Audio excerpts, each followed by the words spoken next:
The doctrine of imputation has often met with objections in the history of the church and outside the church. But if we look carefully at the teaching of Scripture, we'll see that imputation is something that is taught not just in one place, but across the Scriptures. One place where we see imputation, that is the counting of one's action or record to another in the context of a relationship where those two are united or are joined. We see this, for instance, in the Old Testament books, in their teaching about the priesthood. The high priest stands for, he represents the people of Israel. And when he enters into the Holy of Holies, he bears the names of the tribes of Israel upon him. He stands as their representative.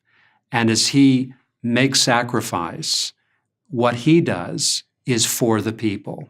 And there you have, in picture form, imputation. When we get into the New Testament, we see the doctrine taught more formally. And so, for instance, in Romans chapter 5, we learn that every human being is related either to Adam or to Jesus Christ, who is, Paul says elsewhere, the last Adam, the second man. He says in Romans 5 that Adam is a type of the one to come. Each one, Adam and Christ, is a representative man. That is, the action of each comes into the possession of those whom they represent. And so when Adam sinned against God, that one sin was counted or reckoned or imputed to his ordinary posterity.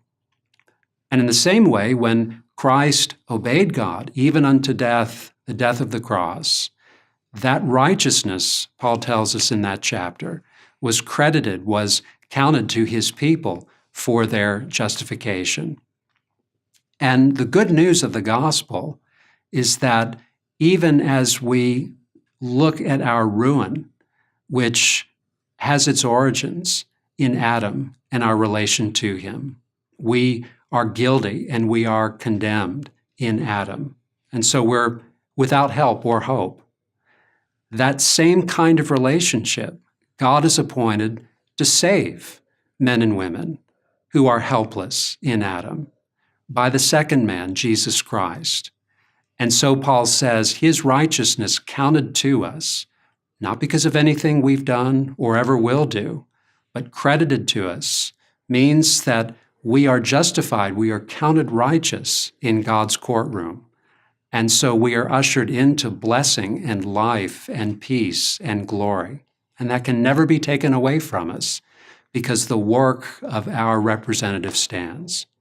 So while imputation is an important line of teaching in Scripture for biblical theologians and systematic theologians to discuss, it has immense practical importance in the Christian life. It is the very bedrock of our assurance and confidence to live for Christ in this age and to have the hope of glory in the age to come.